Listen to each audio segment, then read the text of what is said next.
பெரும்பாலும் ஒரு படம் துவக்கம், ஒரு படத்துடைய நிகழ்ச்சி நடத்துறது நம்ம சினிமாவை பொறுத்த வரைக்கும் கொஞ்சம் சிரமமான விஷயம். முறையை ஆர்கனைஸ் பண்ணி கரெக்டாக பிளான் பண்ணி அந்த நிகழ்ச்சியை நடத்தணும். ஆனால் ஒரே நேரத்தில் 4 படங்களுடைய நிகழ்ச்சியை ஒரே அரங்கத்திற்குள் நேசிப்பவர்களையும் உண்மையிலேயே வாழ்த்துக்கள் சொல்லக்கூடியவர்களையும் ஆத்மார்த்தமா படத்துடைய வெற்றிக்கு உறுதுணையாக இருக்கக்கூடிய நல்ல உள்ளங்களை எல்லாம் ஒன்றா அழைத்து ஒரு ஃபங்க்ஷன் நடத்துறதுங்கிறதுக்கு நிறைய கட்ஸ் வேணும். இந்த சண்டமாருதம் அப்படிங்கிற படம் ரியாலிட்டியில பார்த்த ஒரு பாத்திரம். அதை சரத் சார் நேரேட் பண்ணதுனால இந்த படத்துடைய கதை இப்படி அமைந்தது அப்படின்னு சொல்லி சொன்னாங்க. நிறைய தடவை நிறைய சமயங்கள்ல ரியாலிட்டியில நாம பார்க்கக்கூடிய விஷயங்கள் நம்ப முடியாதா இருக்கும். அப்படியா அப்படின்னு நமக்குள்ளே ஒரு ஆச்சரியத்தை கிரியேட் பண்ணும். பல ஆண்டுகளுக்கு முன்னால் அந்த சம்பவத்திற்குரிய உதாரணம், அந்த சம்பவத்துக்குரிய சாட்சிகள் இந்த அரங்கத்துக்குள்ளேயே இருக்கிறதுனால நான் நிறைய பேருக்கு தெரியாததுனாலையும் நான் பகிர்ந்து கொள்ள ஆசைப்படுறேன். பல ஆண்டுகளுக்கு முன்னால் கல்லூரி மாணவர்களுடைய போராட்டம் இப்ப போலவே எப்பவும் நடந்துகிட்டு இருந்தது. இப்ப போலவே அப்பவும் பஸ்ஸை கொளுத்திக்கிட்டு தான் இருந்தாங்க. இப்ப போலவே பஸ் டே அப்படின்னு சொல்லி நடத்தி கண்ணாடி ஜன்னல் எல்லாத்தையும் உடைச்சி பஸ்ஸை உருக்குலைச்சி செஞ்சுக்கிட்டு இருந்த தீய சக்திகள் இருந்துகிட்டு தான் இருந்தாங்க. அப்போ ஒரு கல்லூரியில பஸ் டே கொண்டாடும் பொழுது மாணவர்களுக்கு கெட்ட பேரை உண்டு பண்ணணும் அப்படிங்கிறதுக்காக பஸ் எல்லாம் உடைச்சி பஸ் மேல கல்ல விடுவோம் அப்படின்னு சொல்லி பஸ் மேல கல்ல விட்டுக்கிட்டு இருந்தாங்க. இது உண்மையிலே நடந்த சம்பவம். மவுண்ட் ரோட்ல ஆனந்த் தேட்டருக்கு எதிர்த்தாப்புல அந்த பஸ் வருகின்ற பொழுது நியூ காலேஜில் படித்த ஒரு கல்லூரி மாணவர், தயவு செய்து இப்படி எல்லாம் பண்ணாதீங்க, ஒரு சிலர் செய்யறதுனால எல்லா மாணவர் உலகத்திற்கே கெட்ட பேர் வருது, யாராவது கொஞ்சம் சொன்னா கேளுங்க தடுத்து நிறுத்துவோம், நமக்குள்ள ஒற்றுமை வேணும் அப்படின்லாம் குரல் கொடுத்து பார்த்தார்.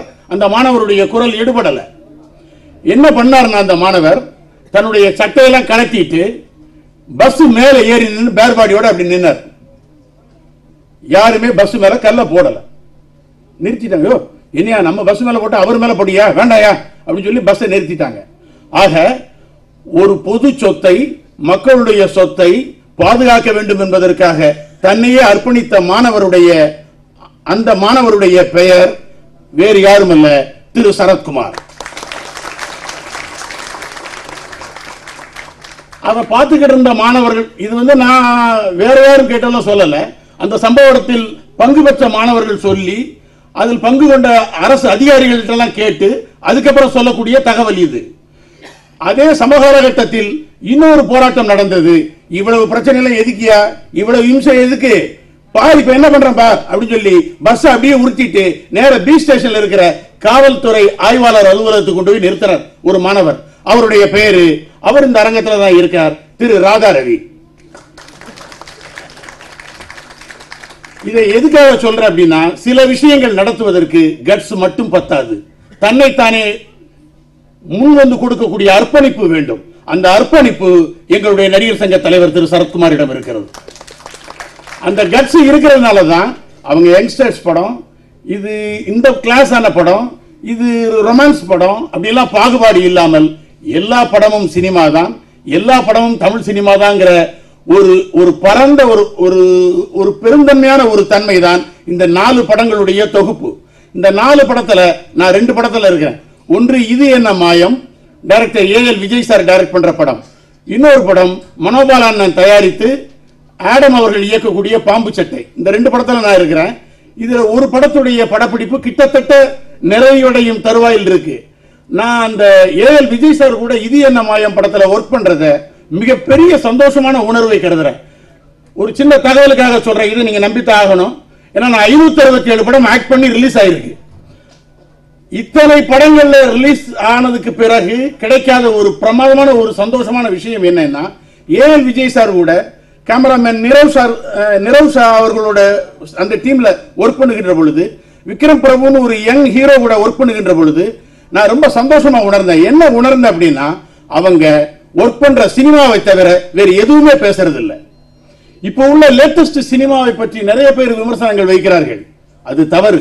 பாலாஜி மோகனுடைய ஜிகர்தண்டாவோ, பாலாஜி மோகனுடைய இந்த படைப்பு மாறி அப்படிங்கிற இந்த படமோ மிக மிக அற்புதமான அட்டம்ப்டுகளாக வரக்கூடிய ஒரு நல்ல படங்கள். ஆடமுடைய பாம்பு சட்டைங்கிறது ஒரு வித்தியாசமான முயற்சி. நாம இந்த படத்துடைய இசை வெளியீட்டு விழாவை பார்த்தோம். அவர் சொன்னாரு, கனடா ராகத்தில் இந்த பாட்டை போட்டிருக்கிறேன் அப்படின்னு சொல்லி ஜேம்ஸ் வசந்தன் சார் சொன்னாரு. நிறைய பேருக்கு முல்லை மலர் மேலே மொய்க்கும் வண்டு போலே அந்த பாட்டு தான் கனடா ராகம் அப்படிங்கறது நிறைய பேருக்கு தெரியாது. இந்த பாட்டை பார்த்ததுக்கு பிறகுதான் ஓஹோ, ஒரு நல்ல ராகம் நல்ல சினிமாவில் எந்த இடத்தில் சொன்னாலும் எடுபடும், நிச்சயமாக வெற்றி பெறும் என்ற ஒரு நம்பிக்கையை இந்த விழா உணர்த்தி கொண்டிருக்கிறது. ஆக நண்பர்களே, ஏ வெங்கடேஷ் அவர்களுடைய இயக்கத்தில் சண்டமாருதமும், ஆடம் அவர்களுடைய இயக்கத்தில் பாம்பு சட்டையும், ஏஎல் விஜய் அவர்களுடைய இயக்கத்தில் இது என்ன மாயம் படமும், பாலாஜி மோகன் அவர்களுடைய இயக்கத்தில் மாரி என்ற இந்த தனுஷ் சார் அவர் நடிக்கக்கூடிய மாரி என்ற திரைப்படமும் மிகப்பெரிய வெற்றிகள் அடைவது உறுதி.